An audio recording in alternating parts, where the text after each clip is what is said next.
I think we can settle down now. Please take a seat. We are about to start.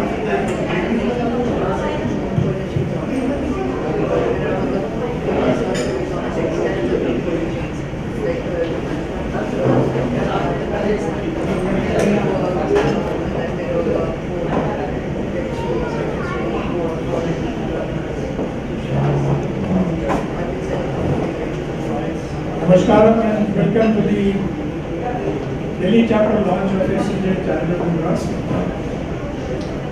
SNJ is success and joy, and the main motto of this trust is to spread it around. I am one of the managing trustees of the SNJ Trust. When I retired in 2019, I said that this is the end of it.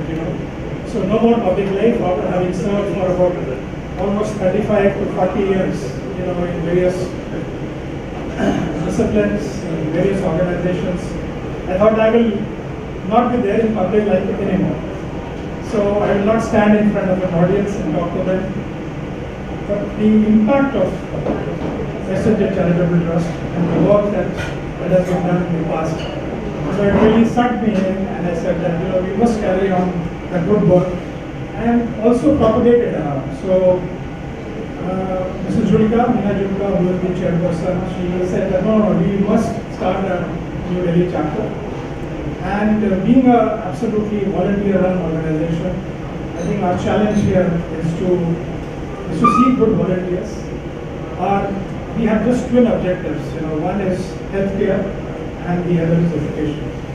So in today's program, that is why we have two very eminent speakers who are going to talk about healthcare and the challenges of education in the digital era. I hope that you will enjoy the evening, and I will now hand over to Anshada. I think she will start the evening with something very special for all of us. Thank you.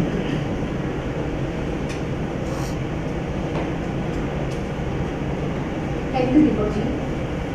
I stand here today with a heart full of gratitude. Thank you for being here for the SNJ launch event. But more than just being thankful, I feel incredibly lucky to have each one of you here for this launch event. An event is not just about planning or execution, I believe. It's about the people who come together to support a vision, a mission, and a dream. And today your presence has made this launch even more meaningful. This is not just the beginning of something new. It's a start of a journey. We all are here. And with all of you by our side, I know we are headed towards something truly incredible. आज अष्टमी महागौरी का दिन है, जो शुद्धता, ज्ञान और न्याय के रास्ते की देवी है। माँ का आशीर्वाद हमें नई ऊर्जा और सफलता देता है।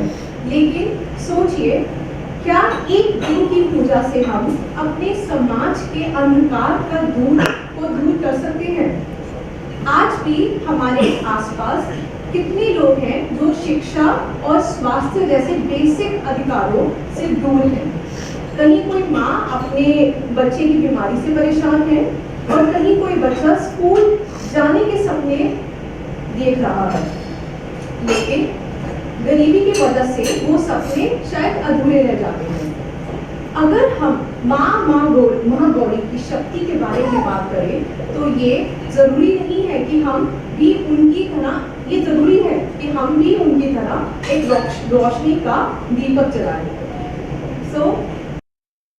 जैसे महागौरी हर अंधकार को मिटा देती है, वैसे ही हम भी मिलकर हेल्थ एंड एजुकेशन की रोशनी फैला सकते हैं। हम एक दूसरे की जिंदगी में बेहतर बदलाव ला सकते हैं। तो आज इस शक्ति के पर्व पर एक संकल्प लें। हम सिर्फ देखने वाले नहीं, बदलने वाले बने। हम सिर्फ सोचने वाले नहीं, करने वाले बने। आखिर माँ महागौरी भी तो यही सिखाती है, बदलाव को अपनाइए, बढ़े। In this spirit of transformation and service, it is my honor to introduce Dr. Major General J.K. Bansal, a distinguished South Delhi-based doctor specializing in endocrinology, With years of expertise in his field, Dr. Bansal has been associated with various prestigious hospitals and clinics, making invaluable contribution to the medical society. Beyond his work in hospitals, Dr. Bansal is an active member of several esteemed organizations, including the Thyroid Association of India, and holds the esteemed title of Fellow of the World Health Organization. His commitment to his field has been recognized through the numerous accolades, including the Vishisht Seva Medal awarded to him by President of India for his distinguished services and outstanding contribution. Additionally, he was awarded the Chikitsa Ratan by the Delhi Medical Association for his exceptional contribution in training medical doctors for CPR and disaster casualties management. Dr. Bansal completed his MBBS from the University of Agra and further pursued advanced studies including a WHO fellowship in occupational health and environmental medicine from the University of Western Sydney, Hawkesbury, Australia. His dedication to the medical profession and the betterment of patient care is truly commendable, and we are privileged to have him here today. Please join me in welcoming Dr. Major General J.K. Bansal.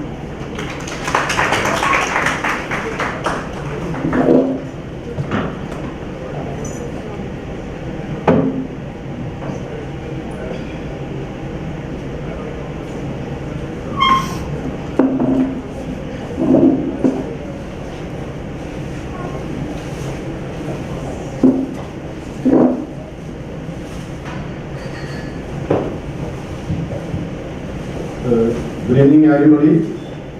Thank you very much for introduction.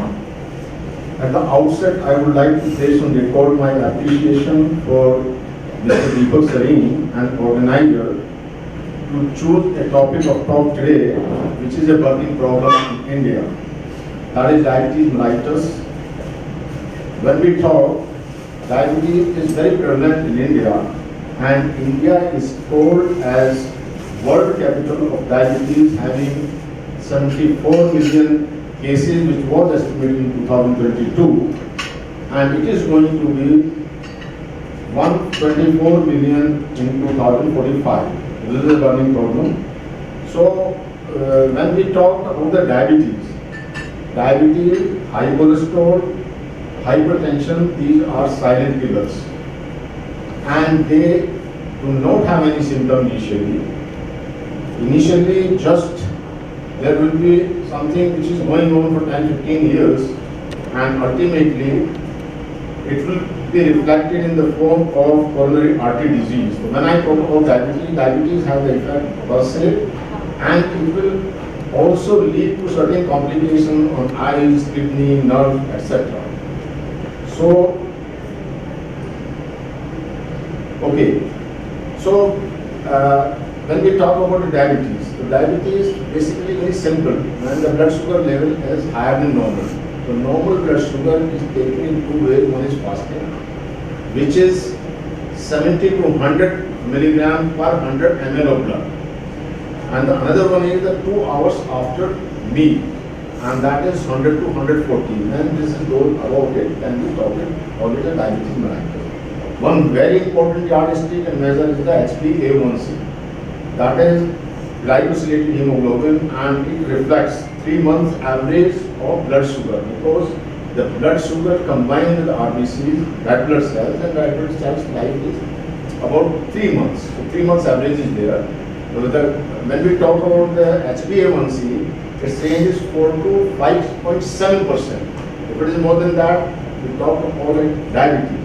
Up to 6.4%, that is 5.7 to 6.4, we call pre-diabetic, and beyond that is the diabetes. So this is simply definition of the diabetes. Now, diabetes are of two types.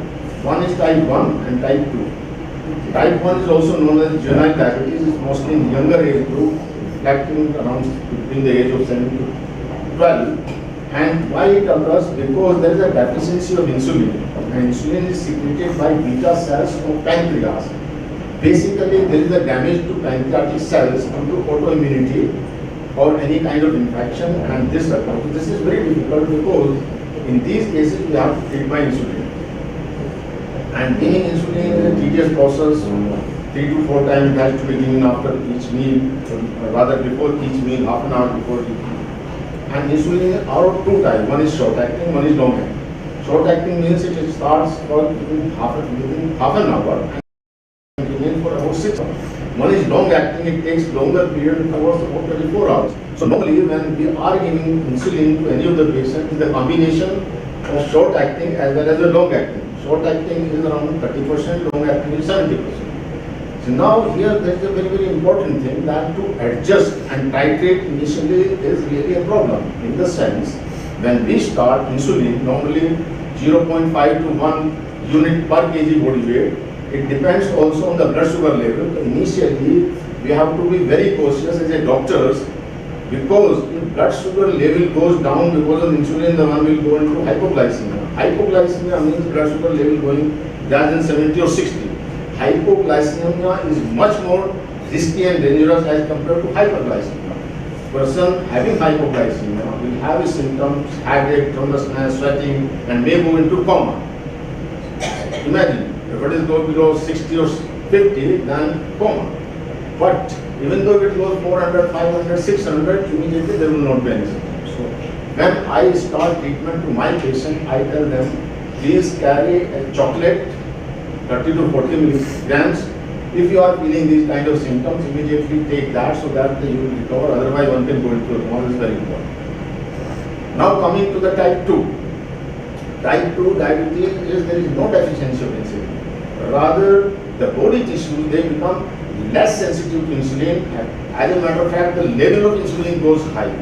So that is the maturity onset of diabetes, and the type 2 is the maturity onset. Normally, earlier days it used to happen at the age of beyond the age of 40 or so. Now it is being detected specifically in India between 20 years onwards because of inactivity, food, lifestyle changes, etc. So therefore one has to be very cautious. As I told that there is a problem. Now as I told that diabetes, high blood pressure and high cholesterol or lipid. Cholesterols are many times out of that the low density lipoprotein, LDL, is much more risky and dangerous. So they are in the society, they are there already, but no symptoms. So this is under the icebergs, that is submerged portion. When we talk about the icebergs, the CAD, that is the coronary artery disease. The coronary artery disease is the tip of the iceberg. And here come the symptoms. When somebody is having heart problem, heart disease, like chest pain, sweating, etc., then this is the tip of iceberg. But these diabetes, hypertension and hyperlipidemia, they are existing. So this shows that you can see down below, there is deposition of cholesterol and other material in the arteries, and this keep on depositing. Once it passes a critical level, that is blockage is more than say 50% here, then the blood supply will be blocked to this heart muscles, and that is what we call as myocardial infarction. In that case, immediately the critical thing is that one has to do the angioplasty at that time itself. Otherwise, the muscle mass which is not being supplied by the artery will be dead. So therefore, it is very, very important critical. Now, what are the risk factors of the diabetes when we talk about it? The risk factor is the family history. Family history means if the parents are having diabetes, if one parent is having diabetes, then the child has the incidence or possibility, probability 40%. If both the parents are there, then it will be 70%. So it is very, very important that the people who are having diabetes, they must do blood sugar of their children at least at the age of 20 years, just to see whether there is diabetes or not. Obesity is also very important because of the fat, the insulin become resistant. So the obesity of high weight is also obesity. When we define obesity, if say body mass index, which is higher than 30%, then we call as obesity. How do you calculate body mass index? Your weight is to be divided by your height in square meter. That is the body mass index. Normally it is up to 25%, between 25 to 30% it is overweight, and beyond 30% is called obesity. Physical inactivity, very important. If you are not doing physical action, if you do the physical action, then the burning of calories will be there, and there will not be any problem. Unhealthy diet. These days, junk food, one is eating from outside, which has a lot of fats, lots of sugar is there, unknowingly we are eating those unhealthy. Now coming age, diabetes is more common, specifically type 2, that in advancing age. Now, ethnicity is very, very important. This ethnicity is a kind of particular group. When we talk about the Indians, in Indian diabetes is very high. Diabetes, hyperlipidemia, what we call the metabolic disorders, it is 4 times more common as compared to the Caucasian race. A study was done in Birmingham study was done, and it was done in US, where the subjects were Caucasian, that is original from US, and Indian who born and brought up in America only, having the same lifestyle what the Americans are having. There was no difference, but because of geneticity, there was the 4 times more common. I also carried out a mystery in DRDO. I worked with Dr. Kalam for 25 years. He was in DRDO during his time. He asked me to do all risk factors for the DRDO people all over the country. We have about 50 labs, about 15,000 people were there. And we found that yes, many cases were having hypertension, diabetes, and high cholesterol, which they were not aware of. We detected, we advised, and we prevented further disease. So now I am coming for the ethnicity. The ethnicity, why we are more prone, why Indians are more prone. The question will arise, why in India is more prone. As a matter of fact, in the olden days, maybe 200, 300, 400 years back, there was a famine in our country, food scarcity was there. At that time, our gene adapted to spend less energy, and what we call is the thrifty gene. Thrifty means किफायती. Gene जो है वो किफायती तरीके से जो energy उसको मिलती थी बॉडी को, उसको किफायती तरह से यूज करती थी, बाकी प्रिजर्व कर लेती थी, जिससे कि हम सस्टेन कर सकें लॉन्ग पीरियड को, जो भूखा पीरियड है, भूखा टाइम है, उसको हम सस्टेन कर सकें। तो ये तो उस समय तो ये चल रहा था, but now what happens that famine has gone. At that time, food scarcity was there. Now the food availability is more. We are eating more. Once we are eating more, but वो आदत तो पड़ी हुई है, मान लें किसी को ज़्यादा पैसे दे दिए जाएँ और किफायती है वो खर्च करता है, तो उसके पैसे इकट्ठे होते रहेंगे। जिसके पास में है, अगर बहुत सारे आदमी को पैसे दे दिए जाएँ वो खूब खर्च करते रहेंगे तो नहीं होगा। तो ये this is the genicity which we are having, that is why we are having more among this. But weight is also very low in India, so the Indian has to be more cautious and careful by changing lifestyle and diet, exercise, stress reduction. These are much more common. That's what I want to introduce. I want to really tell about it, that yes, it has to be done for Indians. Now, as I told, in diabetes, other thing also that hyperlipidemia, specifically when we talk about diabetes, for quite some time there is no symptoms. While therefore nobody comes for the treatment, and even by chance they are detected during blood test, routine blood test, or accidentally if the wound is not healing, or there is some problem, or some health checkup is there and they are detected, and they found that yes, there is the diabetes, then only treatment is needed. Problem is that when the patient come to us and we say, okay, take treatment, they say, हमको problem तो है नहीं, आपको दवाई दे रहे हो, लेते रहना पड़ेगा जिंदगी भर. Actually, when somebody is coughing, yes, there is a problem in lungs, we will go to the doctors, we take medicine, because symptom is there, the pain is there in the abdomen, we will go, the chest pain is there, one will go, but there is no symptom, the patient does not go. So the symptoms appears very late, when disease is in very advanced stage, then what happens is the frequent urination, increased appetite, and increased thirst. Very important, I will not name, I mean, VIP who came to me when I am doing my lecture, every time I have to stay because I am feeling thirsty. The thirst is one of the symptoms, fatigue.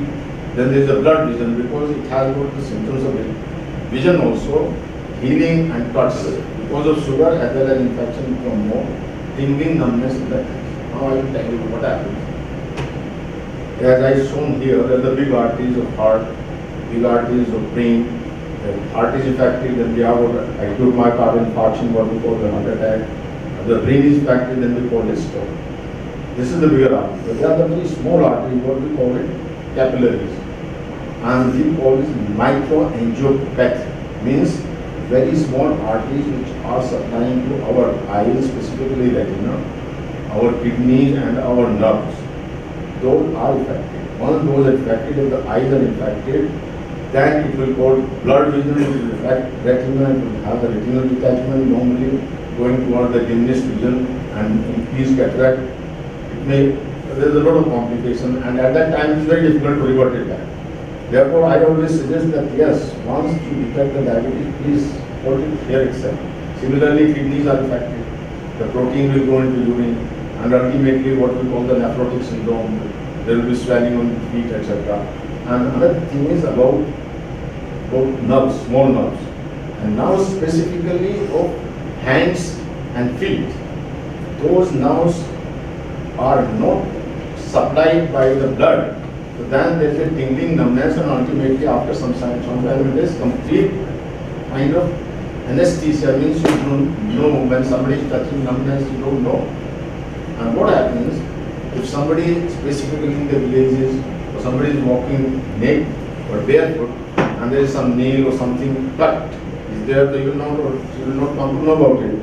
And ultimately what is going to happen, that there will be a wound, and wound will increase and ultimately lead to gangrene, and at times what we call it diabetic foot, and at times the amputation or the cutting of that portion has to be done on the gangrene level. This is very, very important.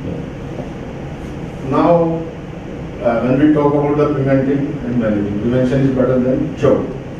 Now, this particular audience, I would like to tell about the preventive measures, because treatment part comes to a doctor like us.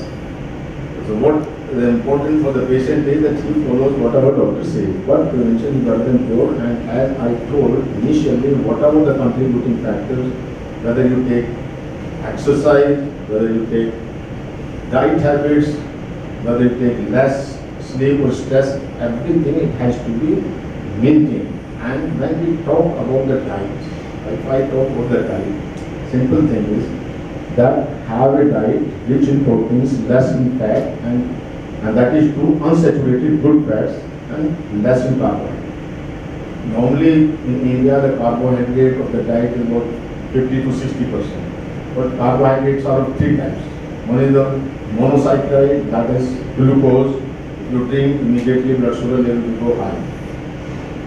At times the patient feels having hypoglycemia, it goes. Second is the disaccharide, like sugar. And one is the starch. The starch is in potatoes or wheat and everything, but their glycemic index is low. What I mean glycemic index, if glycemic index is high, immediately as soon as you will take anything, it will suddenly jump, blood sugar will go high. And once the blood sugar level will go high, whatever level of insulin is there, it will not be able to cope up. If the blood sugar level is slowly increasing, slowly, then it will be able to take. Secondly, as I talk about the glycosylated hemoglobin, that is HbA1c, if it is jumping and coming down, jumping, then there is the HbA1c also increase, and HbA1c is very, very important for the deposition of the clots in the artery. So, low glycemic index food is to be taken, and then healthy weight is to be maintained, exercise regularly, exercise for the advancing age, brisk walk for about 30 to 40 minutes daily, and for the young people they can do jogging, swimming, etc.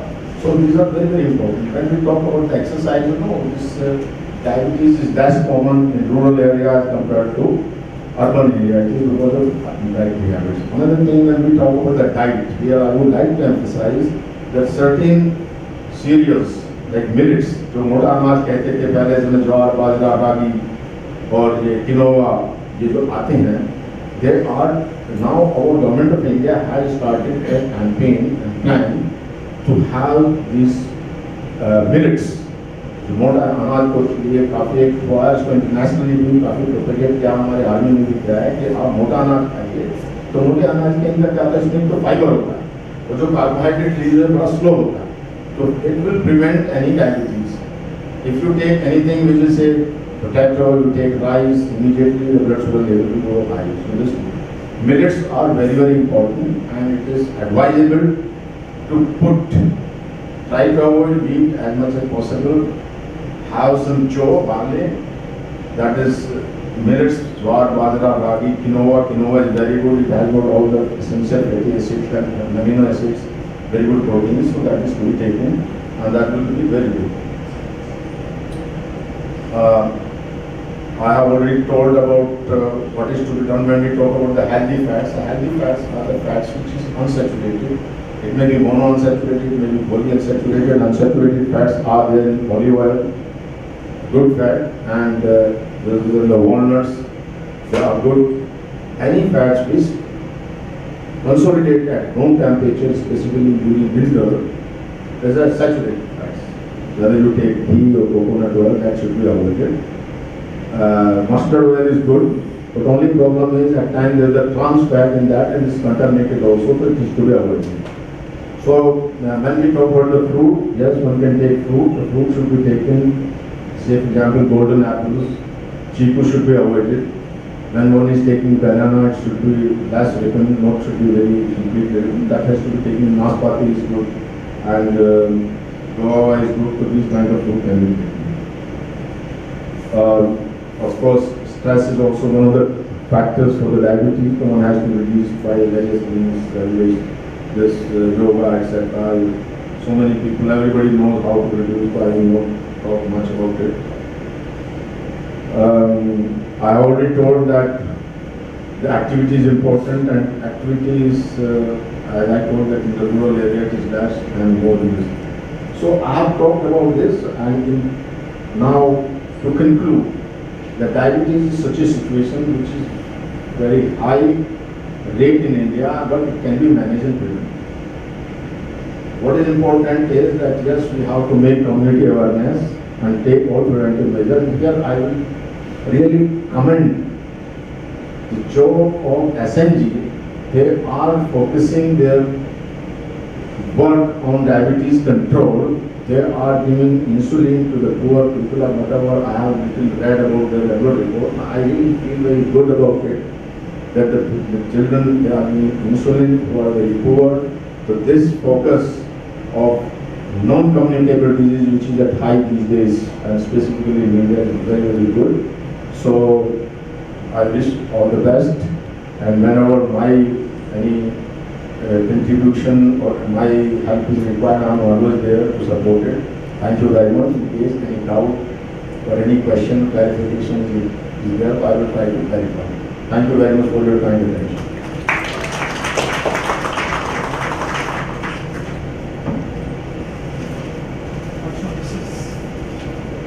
Thank you very much. Thank you very much, nice of you. No formality, because our aim is not just to give any lecture or anything. My aim is that I communicate, that if there is any doubt, clarification, we will definitely try to talk. And He had a question. yes, please. Continuous glucose monitoring gadgets that are available, are they good? Are they worth the money for people who have diabetes? You are talking about the continuous monitoring of glucose. Actually, there are the various companies which are promoting this, but you have to put it 15 days.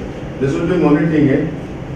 It is good in the sense of planning the treatment. You can see what time it is hiking so that we can adjust our dose. But in routine, it is not required because there are so many gadgets, things coming. If one is doing having food control and HbA1c monitoring, that is good enough. Otherwise, so many tests are coming these days. The company, they are just kind of business is going on. I also got it done. They come to me, put here, free will do. After 15 days it took. Then they say, okay, we will download this software in your mobile and you will read. But not much importance, not much use. So I have a question. If like someone has thyroid, be it hyper or hypo, do they have chances of getting diabetes also? Definitely, when hyper can cause diabetes, because metabolism is increased, diabetes can occur because of hyperthyroid. As far as the hypothyroidism is concerned, there is a working there, then there are the more chances of increased cholesterol level because of low metabolism. Dr. Bansal, I have a doubt. A lot of places we've heard that diabetes is reversible. Is it actually reversible? Very good question. Reversible, yes, we are controlling the diabetes. So, as I told, if diabetes in the initial stage and this is controlled, then whatever side effects or things are going to happen, or effects will not be there. And,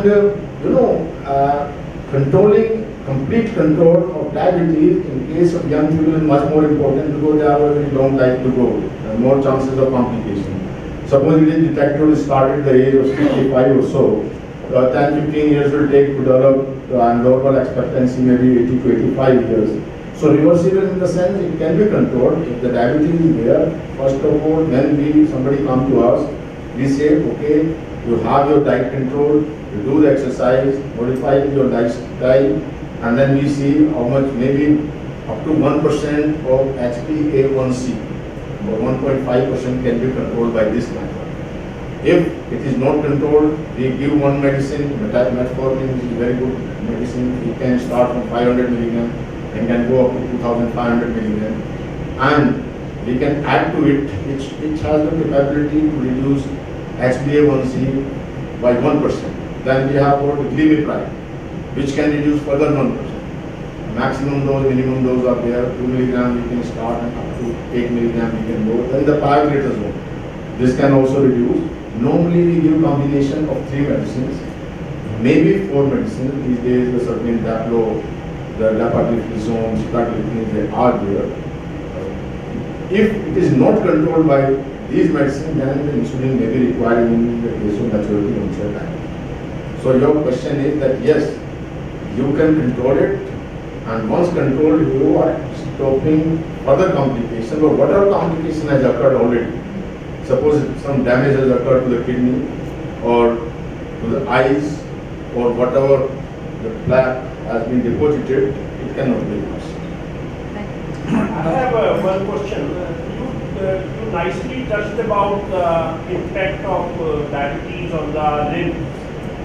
Is edema in any way related to the diabetes? Yes, I mentioned about it. There was also a very good question in the sense. When there is an effect on kidneys, first there is a minimal time. Normally our kidney membrane is impermeable. It does not allow protein to go except maybe 20 milligram in 24 hours. Similarly, sugar is not allowed until the level goes more than 180 milligram. But in case the diabetes is there, the basement or the barrier of the kidney is broken, and initially there is a small amount of protein goes, and it stays down that very high amount of protein goes out, and once the high protein goes out of this our body very in a high amount, then hypoproteinemia occurs. And hypoproteinemia means our protein content of our blood, normally which is albumin we talk about, and it is up to 6 gram per 100 ml. When it goes down, then this edema occurs, and edema occurs because of the kidney, that because the fluid is retained, and normally the feet edema which is related with diabetes. Yes, you are right. Can we control or cure our thyroid also like that? Cure is not possible. Say when thyroid is 2 types, rather 3 types. 3 problems in thyroid. One is the goiter. The goiter may be with the hypothyroidism, maybe without, with hyperthyroidism, or maybe without any hormonal disturbance. So that is altogether different. When we talk about the hypothyroid level goes down, normally in this case, this is an autoimmune disease. And autoimmune means our thyroid is destroyed, and once it is destroyed, it cannot be recovered. But we have to give the thyroid replacement, that is thyroxine, and thyroxine once we give, it is as good as we as a normal. So we can control by that. If we don't give, then the one will have various symptoms. Similarly, hyperthyroid. The thyroid is working more. That is more difficult to treat. There are the three methods. Either one can do the surgery, which is not risky and not being advised, or what we call the anti-thyroid drug, in which the neomercazole is there, and then we have the radioactive agent. So we give treatment, but there is no treatment in the sense it is controlled. So long you are taking medicine, it will be good. If you stop medicine, then there is. That's how I have a question. Jim. In case of cholesterol control, there is a controversy. Some doctors say that statins are a must, and there are a few who say that they should be avoided.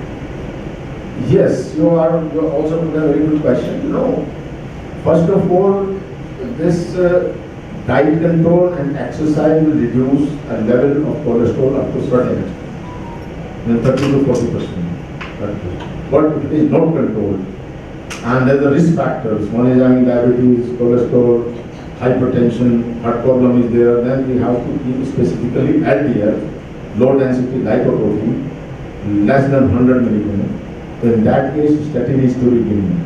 And statin is also started 5 milligrams, you can do maybe 2.5 milligrams. Out of that, there is the rosuvastatin, there is the atorvastatin. So many statins are there that rosuvastatin is better. It has no effect on muscles. The muscle pain will be there in certain cases and will have the effect on liver. But if it is given in small doses, then we give any medicine. We have to see what is the benefit and what is the harm. So once we weigh benefit is more than harm, then we give it.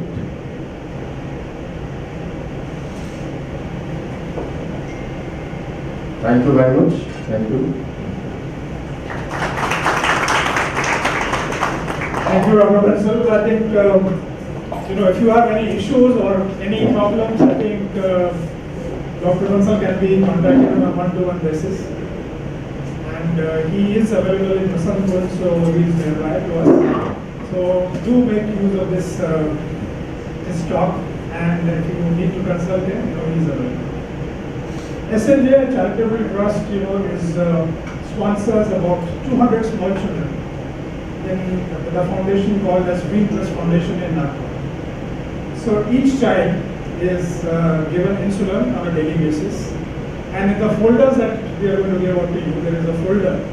You can support these children by just contributing 2,000 rupees a month. So imagine you can save a child's life very early stage by contributing. So 2,000 rupees is not too much of an amount, and if you want to contribute, there are brochures available in the packet that we are bringing you, and you can make the contribution either on a monthly basis or on a yearly basis.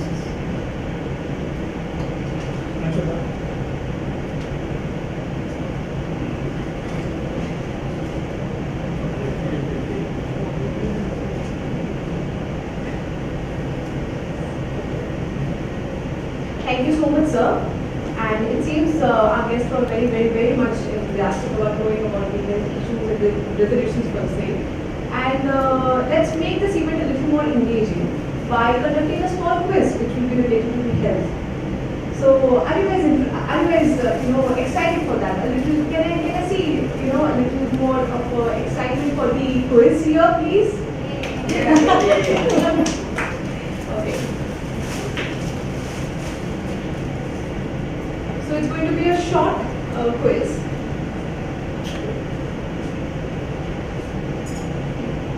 And we're going to have four set of questions. One is termed as easy question, then comes the medium, hard questions, and the tricky ones. And the marking of it is, you can see it on the screen. For the easy questions, we have 10 marks. For the medium, we have 20. Hard is 30, and tricky questions are 50. Are for the 50 marks. And whosoever gets the most, will be awarded something from the SNJ. So you can raise your hand, and we'll see how it goes. We can exempt Dr. Safa. Please, sir, you are exempted, or else you're going to just steal away from us. Agree. So, what is the most important nutrition for staying? Okay, I can already see the hands which are raised. What is the most important nutrition for staying hydrated? What अभी ऐसे सारे बोलेंगे तो मैं अपने कैसे करूँगी ना? आप इतना आसान सवाल पूछोगे तो सभी बोलेंगे। तो फिर I think Deepak you will choose. You just come, you just in your face now. But yes, water is the right answer, and ma'am, you get 10 points. And which of the following is considered a healthy fat? भैया आप बोलेंगे, आपने race किया है. नहीं उसने तो Olive oil. Olive oil. Okay, ma'am, you're stealing the show. So yeah, unlike saturated fats, olive oil is rich in healthy monosaturated fats and antioxidants which support heart health and reduce inflammation.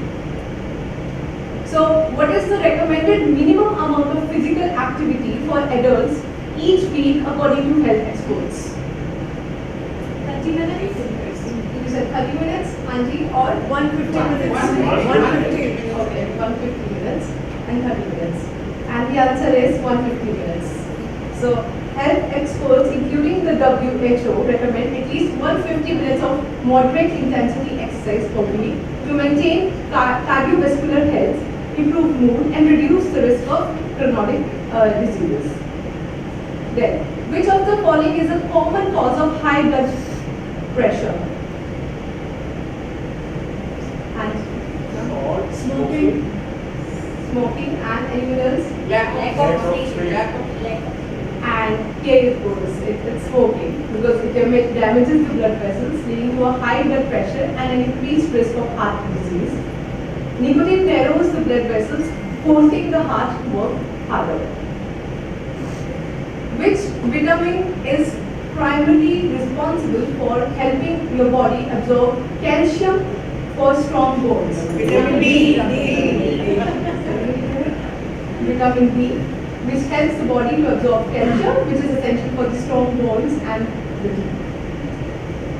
Which of the following conditions is most commonly linked to a thyroid disorder? Weight gain or loss. Weight gain.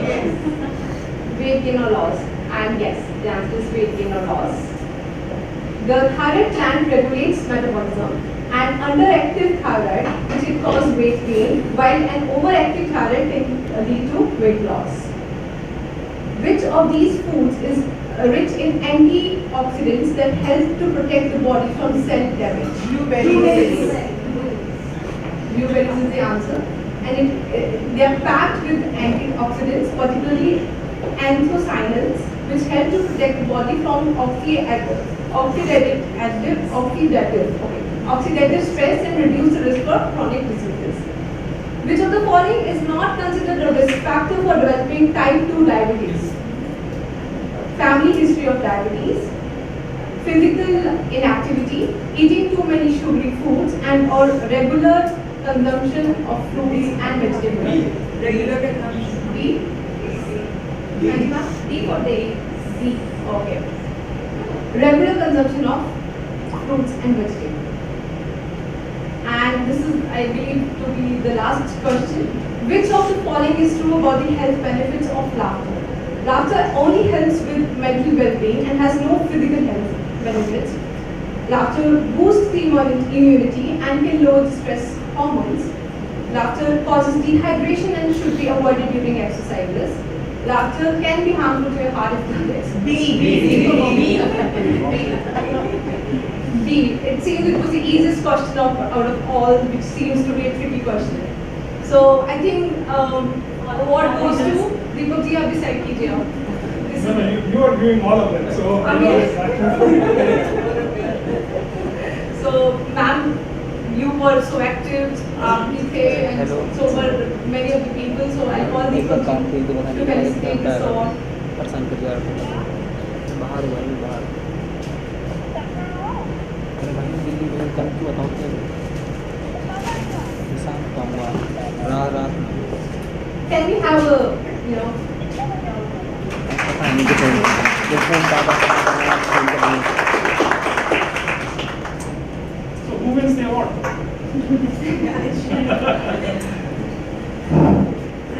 I think हमें इनको भी जरूर करना चाहिए था. Wife of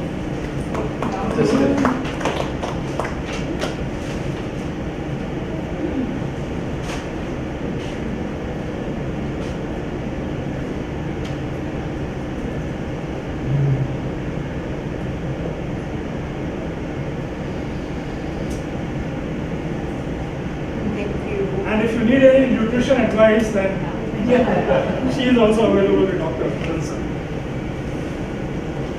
So who was the other one?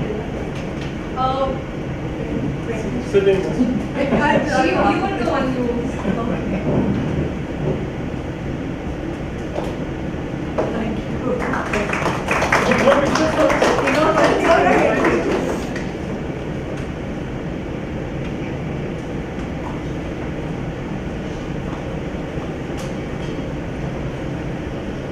So after this quiz, how can we not feel like a child again?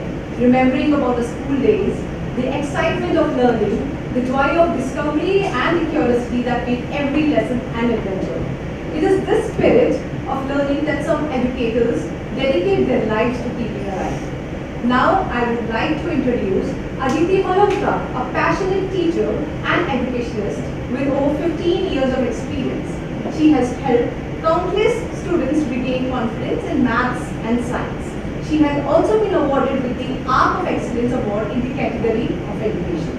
Having spent the majority of her career as a school teacher, she has now stepped into entrepreneurship, driven by her mission to foster the overall development of children. Through her work, she creates a supportive and empowering learning environment that not only ensures academic success, but also inspires the personal growth, making learning a joyful and fulfilling journey.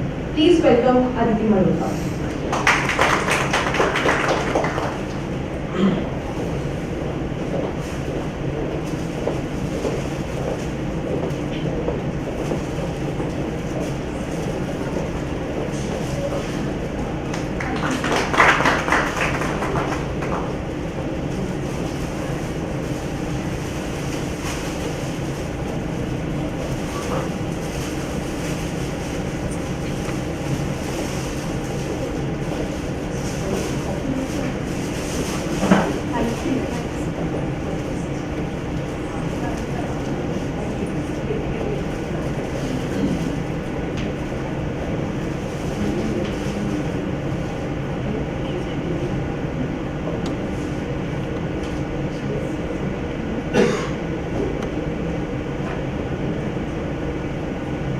Let me start the story of a young boy who was hardworking and sincere.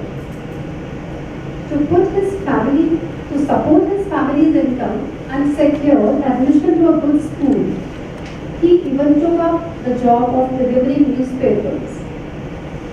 Although he achieved only average grades, his teachers believed in his potential and recognized him as a bright and dedicated student. One of his major challenges was his poor handwriting. However, a teacher took a special interest in him, encouraged him to practice handwriting exercises daily. Over time, both his handwriting and his writing skills improved significantly.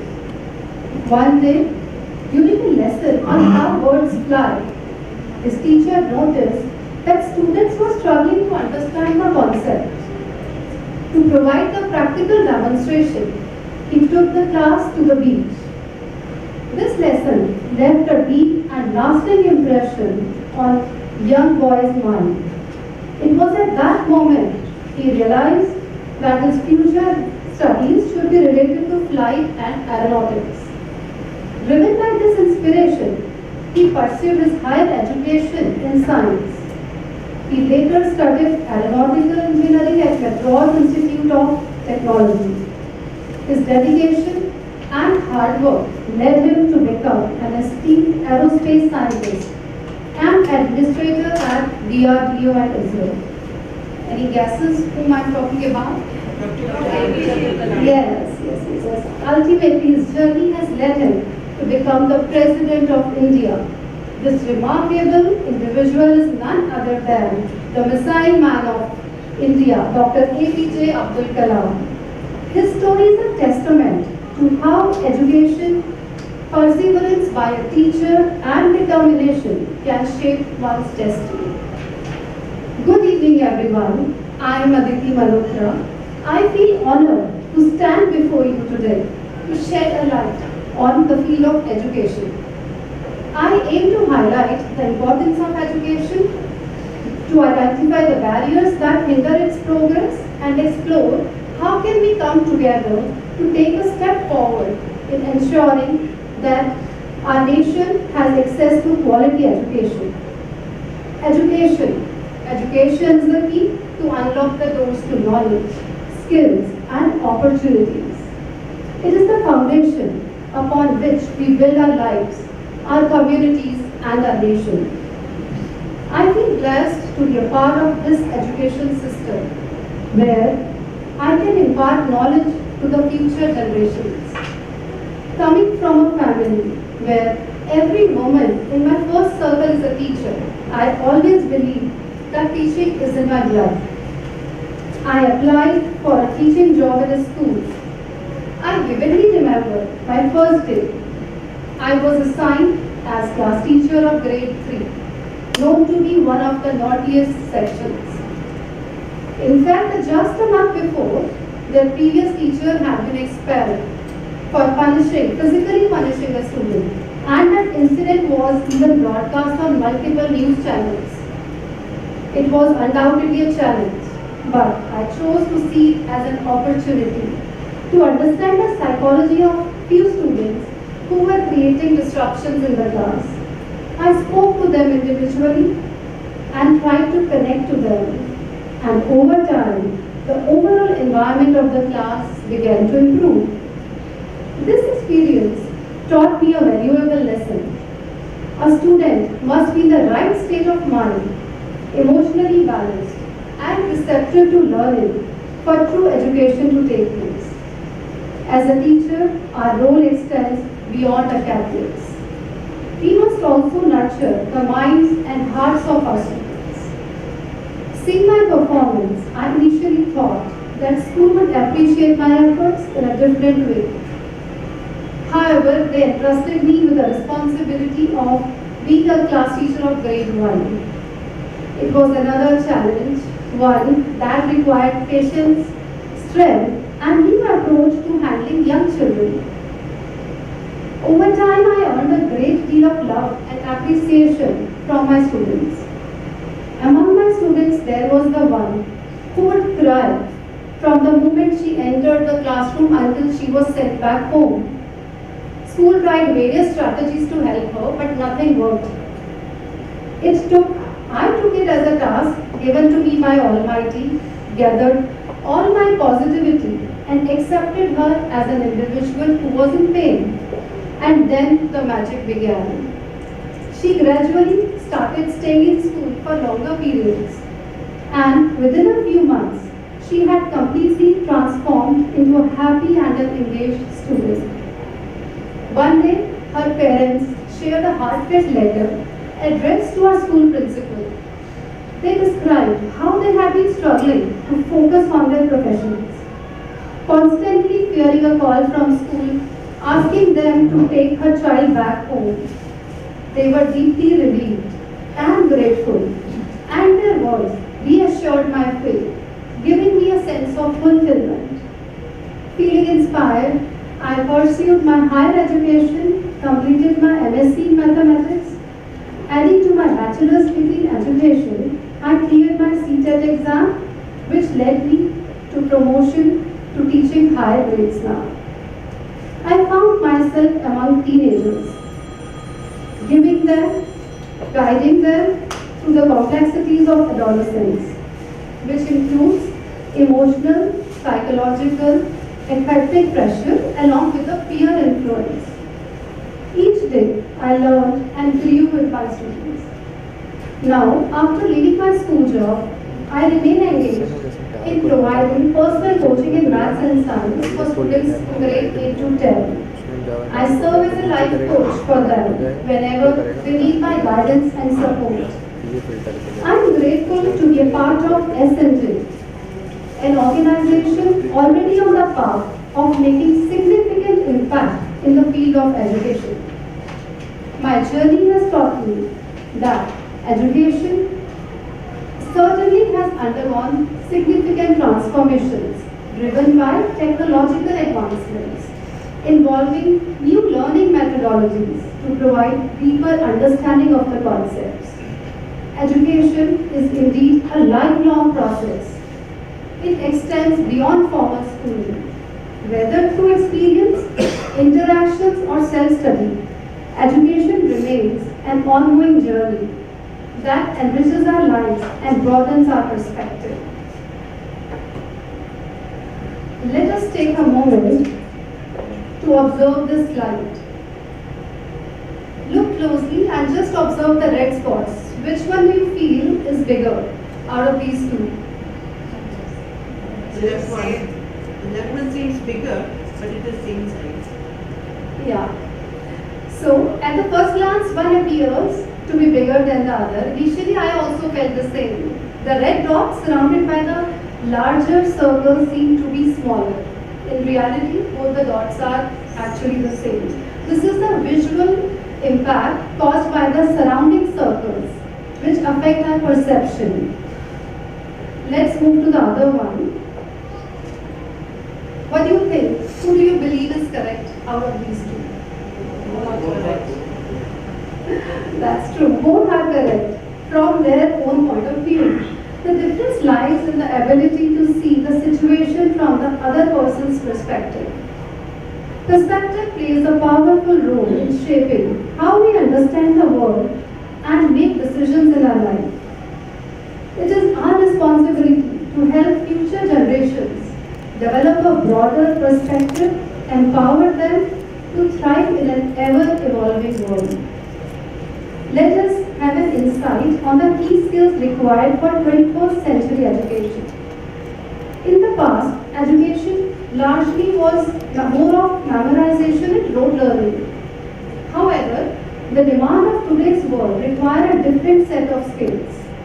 The 21st century calls for critical thinking, creativity, communication, collaboration, and digital literacy. These are no longer optional, these are essential. Critical thinking helps students to analyze and solve real-world problems. Creativity fuels their innovations. Communication and collaboration prepare individuals to work effectively in teams. And digital literacy ensures that the student can navigate and utilize technology responsibly. So what can be done to develop these skills? To develop these skills, we must embrace innovative learning. Education can no longer be confined to textbooks and lectures. It must be interactive and experiential. Project-based learning should be promoted as it connects theory with practice, making learning more memorable and meaningful. Competency-based learning allows students to advance at their own pace, ensuring mastery of the concepts rather than just going through the curriculum. One of the most transformative aspects of 21st century is technology.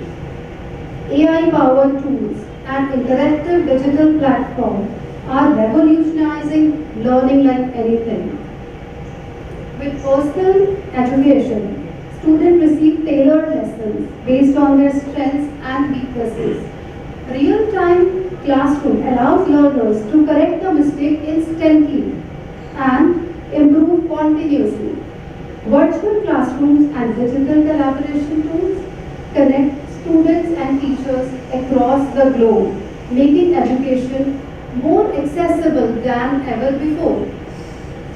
So we can say that education in the 21st century is dynamic, inclusive, and driven by innovation. It is not just about acquiring knowledge, but developing skills, mindset, and adaptability, which is needed for the future. As we move forward, let us create an environment that prepares students not just for jobs. Students have to be prepared for life. As we strive towards Viksit Bharat, a developed and prosperous India, it is essential that we recognize the pivotal role education plays in shaping our future. Now I would like to throw some light on the barriers we face in the field of education. Starting with geographical constraints. This belongs to rural or remote areas where we have limited access to the education institutes. Then comes economic disparities or poverty or lack of resources that are hindering access to quality education. Also, limited access to technology, internet, digital resources that restrict digital literacy and online learning, which is one of the major barriers. Last but not the least, neglecting students' mental health and well-being affect their learning and ability to succeed in life. And how can we fix these barriers? All the answers are welcome. What can we do to fix these barriers? By educating them. Yeah, by providing funds to them, by educating them. SNJ Trust. Yes. Okay. I'm also part of SNJ now. So, now few solutions to these problems would be increasing funds for the education, allocating them more towards the disadvantaged areas, promoting digital literacy by providing best suited technology which leads to increased participation in online courses and virtual classrooms, providing scholarships and financial aids from economically disadvantaged background, and most importantly, providing counseling and mental health resources and wellness programs for the students, which make them adaptable to know the importance of learning in today's world. This is where our SNJ steps in. Our mission is to bridge the educational gap by providing support to unprivileged students, promoting literacy and fostering a culture of learning. We believe that every individual deserves access to quality education, regardless of their background or their socio-economic status. As we move forward, let us remember that education is not just a fundamental right, but a collective responsibility. It requires active participation of the government, educators, parents, and communities. Let us join hands to build an education system which is inclusive, which is equitable, which is empowering, where every student feels valued, respected, and even same opportunities given to all. They should be provided with knowledge on how to face the challenges of life with courage, while focusing on boosting their motivation and confidence. Let us create a Viksit Bharat, where every individual has access to quality education and every child can grow to the full potential. Thank you, and now I would like to hand over the last to that. Thank you so much, sir, for making me a part of this journey, and I feel really blessed to stand here on this platform. Thank you very much, Aditi. I think we are honored that you are a part of the SNJ family now. Our chairperson is always saying that we cannot help everybody, but each one of us can help someone. So I think with that spirit, Aditi, what you have done, what is the biggest daan that you can give? Is there any answer to that? Shiksha. Biggest daan. Shiksha. So I think what you have given and what you have been giving in the I will say Sanskrit slok. न राज्यहार्यम न चौरहार्यम न भ्रात भाज्यम न च भारकारी जय करते वर्धते नित्यम विद्याधनम सरधनम प्रदानम। मतलब ना राजा चुरा सकता है, ना चोर चुरा सकता है, ना भाई बांट सकता है, ना कुछ का भजन लगता।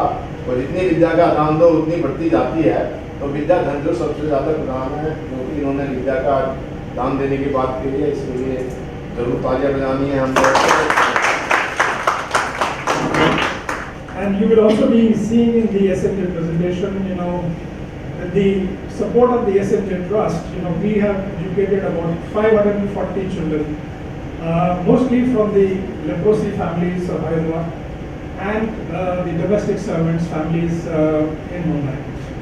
Out of this 540, almost 50 have become nurses, very gainfully employed. One has even become an MBBS doctor.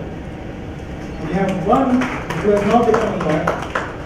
And I think, the kind of education that Aditya talked about, as we continue, in our efforts, we will see that, many of these underprivileged children will be able to get the right to education.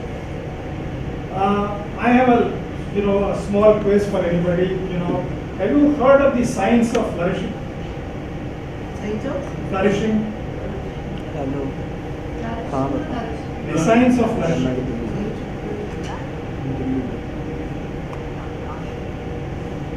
Anybody? Happiness is चाचा कौन सा Okay, we in the US, we are infatuated by doing research and years of research. So after 4 decades of research at the intersection of neuroscience and contemplative practice, they have come to the conclusion that we all have the capacity and right to flourish. I think we have known this in India since ages together. So I think as we flourish, we want all of you also to flourish with us at the SNJ family. So Aditi, My name is difficult to pronounce. yeah, Ansula. So I think now we can carry on with the next program.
On this auspicious occasion of Durgashtami, when we celebrate the strength, grace and resilience of the goddess, it is only fitting to introduce someone who embodies these very qualities, Ahida Sarmani. Ahida is a 16-year-old specially abled girl from Delhi living with Down syndrome, but more importantly, living with an unstoppable spirit. She is a true force of creativity and determination, breaking barriers through the world of visual and performing arts. As a visual artist, she brings her emotions to life on canvas, and the vibrant paintings which is showcased here, it is also prestigious. They were also showcased at the prestigious exhibitions like Art of India and Dreams Fair. She is also a gifted performer, having graced the stage of the National School of Drama and acted in movies and theatre. As a classical dancer, she has mesmerized audiences at grand events, including a performance at Rashtrapati Bhavan. Her presence in the fashion world is equally inspiring. She has crowned Miss India first runner-up in 2022 and Miss Delhi Special Children first runner-up in 2024. Ahida's journey is a testament to the power of resilience, passion and the belief that no ceiling is too high to break. On this day of Durgashtami, as we honor the strength and the beauty of the goddess, let us also celebrate Ahida, a young warrior, an artist, a performer and above all, an inspiration to us all. Ahida. I would also like to invite a mother, please, now behind me. She is a big hand behind her, what she is doing. इसके लिए तो special तालियां बजनी चाहिए, रुकनी नहीं चाहिए। Thank you very much.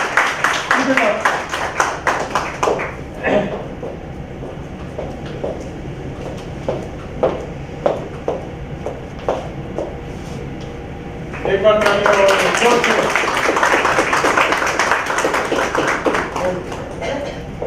Congratulations, congratulations.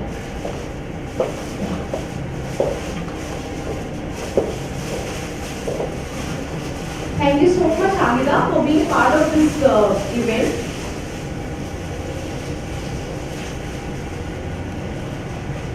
I think you can mention her paintings or her display. Yes, all these paintings are made by Amida Sarmai, so I'm sure you can always.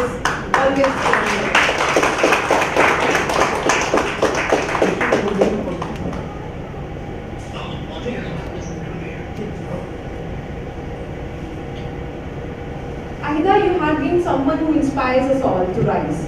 A 16-year-old visual performing artist.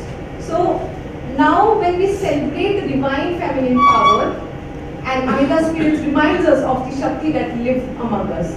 And with that same spirit of strength and transformation, we now bring to you a small glimpse of SNJ Trust as well.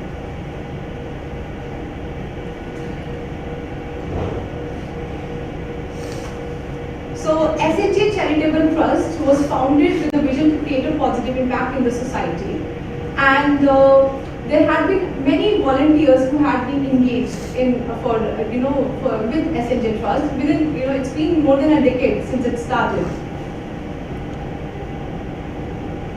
So she is Neena ji, Neena Judkas.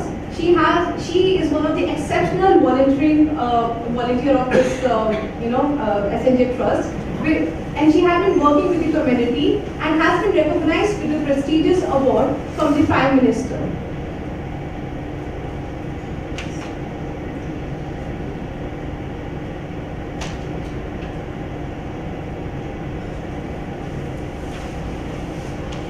So the key objective of SNJ has been education and healthcare. As you can see, SNJ has been working for the education and healthcare in India in many of the other cities as well.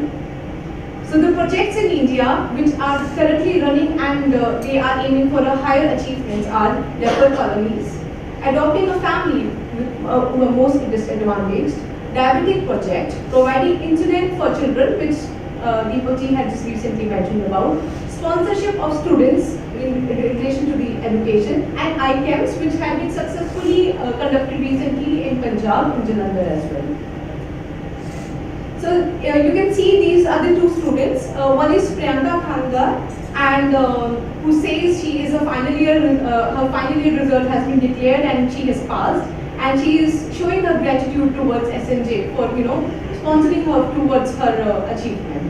And then you can see Kumari Megha Premnath, who was again financially disadvantaged, had a financially disadvantaged background, and she has become a lawyer with the financial support of SNJ Charitable Trust. And just like both of them, there are at least 540 children and more who are now qualified, and they are in fact in the support of SNJ Trust.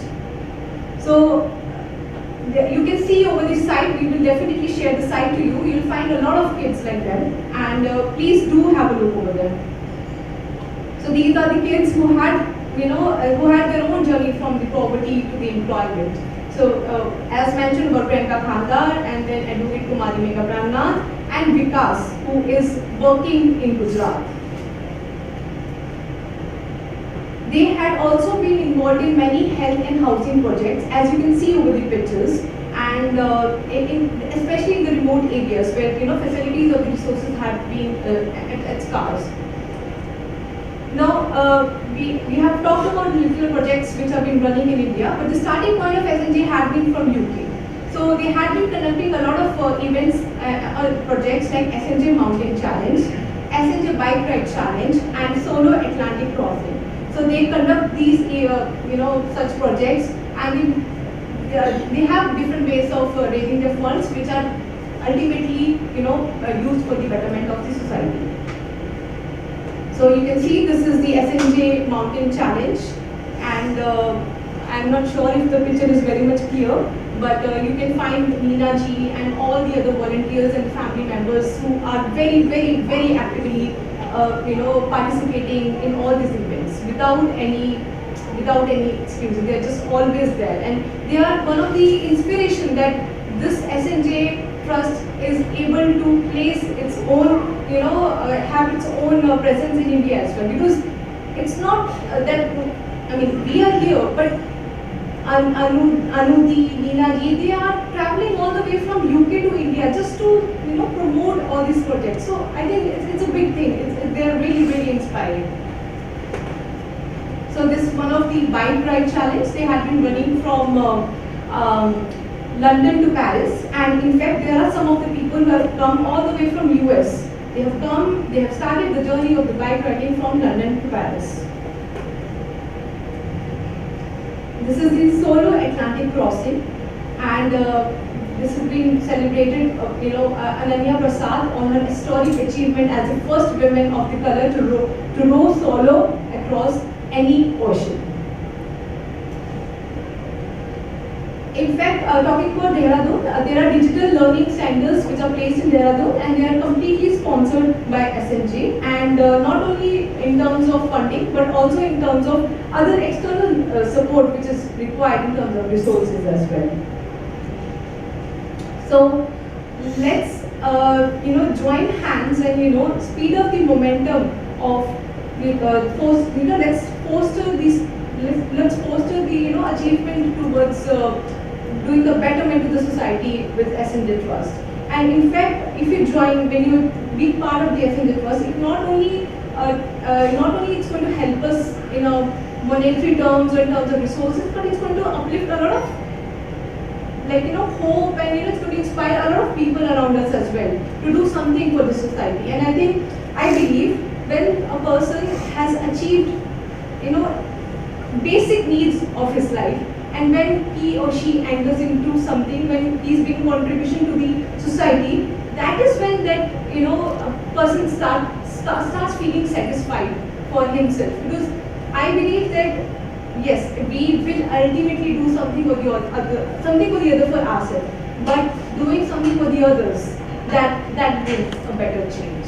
So thank you so much for being part of this event. I'm really thankful to all of you, and I would like to give the mic to Deepak ji to We have the people podcast. Yeah, podcast. Thank you, Anshara, and also let me just add a few words here. SNJ Charitable Trust is a zero administrative trust.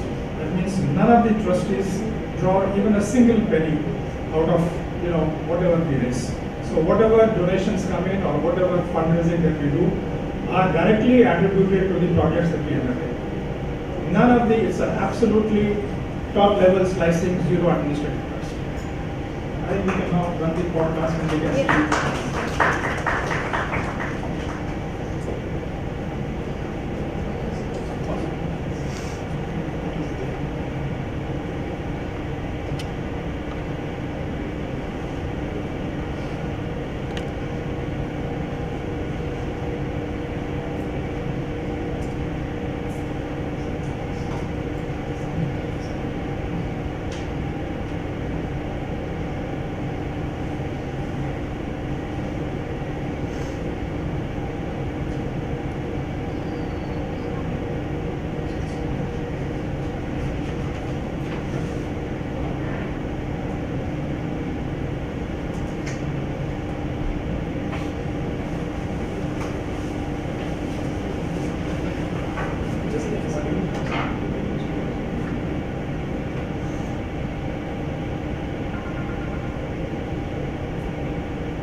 And we're going to really dive deep into how they managed to make such a huge impact with this unique approach. It's really remarkable when you think about it.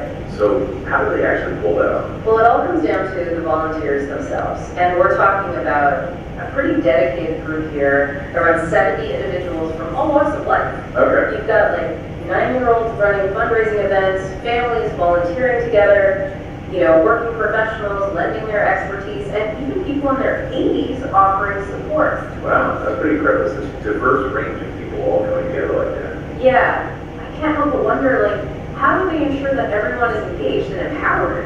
Yeah. It must take a lot of effort to manage such a diverse group of people, especially such a wide range of, ages and experience levels. That's a good point, and that's where I think their approach to volunteer management really shines. They have these open role descriptions, so volunteers can contribute based on their strengths and interests. Oh, that's interesting. Yeah, and they also really prioritize giving volunteers real ownership over their tasks and projects.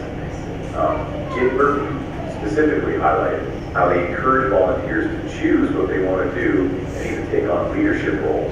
Wow. So it's almost like a choose your own adventure model. Yeah. It's very different from that kind of traditional image of volunteers, just stuffing envelopes or making phone calls. Right. These volunteers are like leading the charge. Exactly. And I think that approach has a couple of really interesting effects. Okay. First, it attracts a much wider range of volunteers.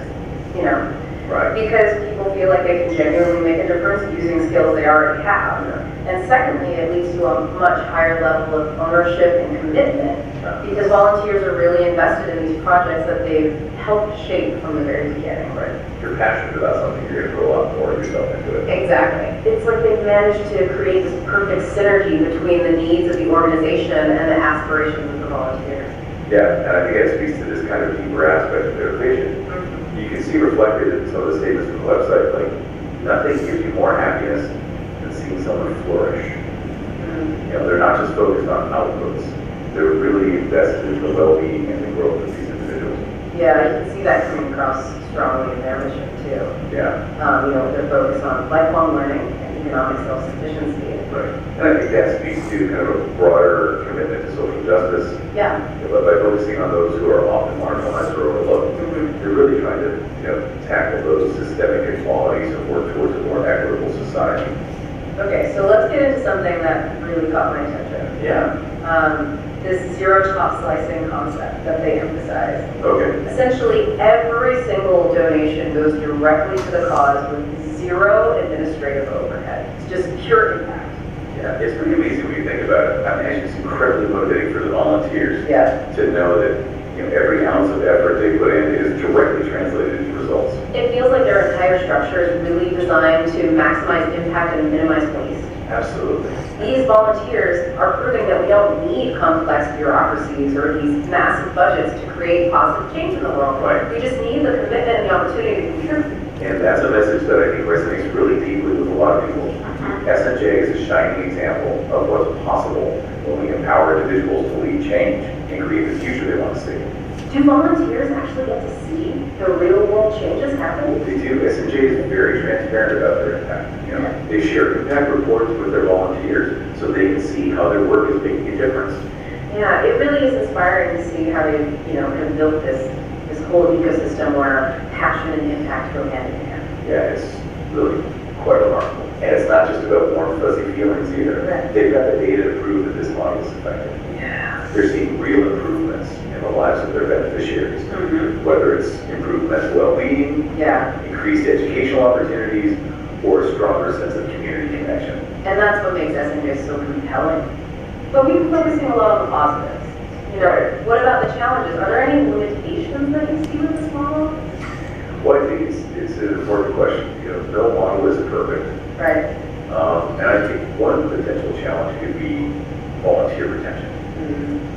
When you're relying solely on volunteers, you're constantly needing to find new people and get them up to speed. Yeah, that makes sense. And that takes a lot of time and resources. And I imagine maintaining consistency and training and making sure everyone's on the same page, with the mission could be tricky as well, especially with such a large and diverse group. Exactly, and funding could also be a consideration. Okay. Their zero top slicing approach is great. Right. But it might make it harder to invest in things like infrastructure. Yeah. Or take on bigger projects that might be the operational companies. It's a balancing act, isn't it? It is. You want to maximize your impact, but you also need to make sure that the organization can survive in the long term. Absolutely. It really highlights the complexities of running a charity, especially one with such a unique model. It does, and I think it also shows how important it is to be adaptable and innovative. Right. For SNJ to continue to be successful, they need to be willing to constantly look at their approach, address new challenges and change as the communities they serve change. So what can we learn from SNJ and their approach? SNJ Charitable Trust has given us a glimpse of what's possible when we embrace the power of volunteerism, when we trust in human potential, and when we commit to building a world where everyone has the opportunity to thrive. Their story is a call to action. It's an invitation to step into our own power to find our purpose. They've shown us that a volunteer-led model can be not only sustainable, but also incredibly powerful in addressing critical social issues and building a brighter future for all. So as we wrap up this deep dive into SNJ Charitable Trust, we hope you're leaving feeling inspired and like you can make a difference too. Thanks for joining us on this exploration, and until next time, keep diving deep. Yeah, keep diving deep. And keep making a difference. This was the actual podcast which was done in UK, and we're really thankful for the opportunity to share this to us. Thank you so much for being part of this event, and we would like to see you more often for the upcoming events organized by SNJ. Please let's gather and have a group photo, because this is going to be one of the very great memories which we are going to experience here right now in Delhi. So please let's have make a semicircle, let's have a small photograph, please. I think everybody can come, please.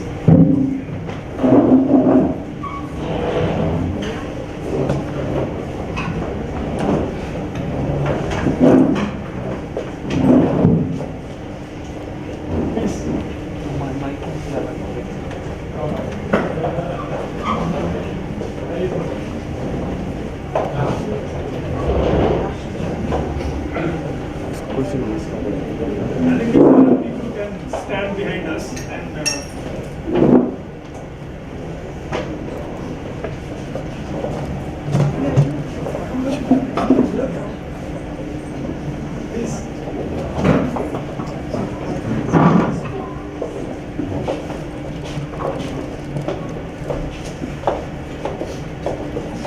please come.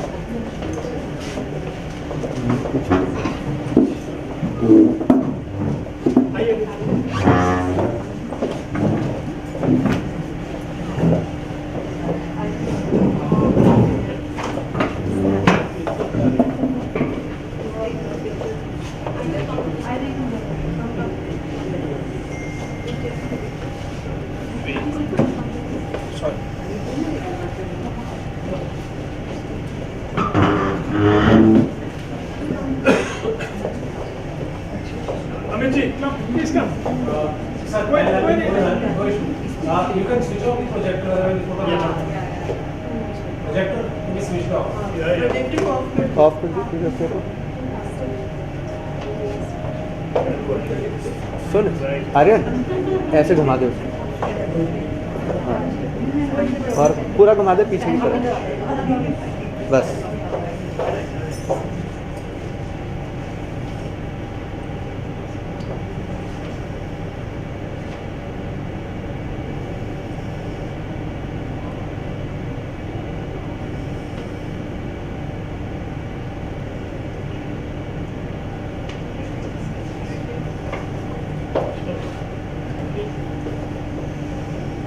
Thank you very much. Very nice program. Thank you, Dr. I think we can, stay and, meet each other. These events are really meant for networking. So the event only will do something on their own. yeah. Also, ma'am, if I was saying from Tarunam, they providing a good platform for the. So they'll be further picking talents to perform on higher stages and awarding them very distinguished. So, you know, people like her, they are coming together. So please come and join different and more of such events, and then, you know, be part of this as well. And thank you so much, ma'am, for doing this initiative. Thank you, Anshada.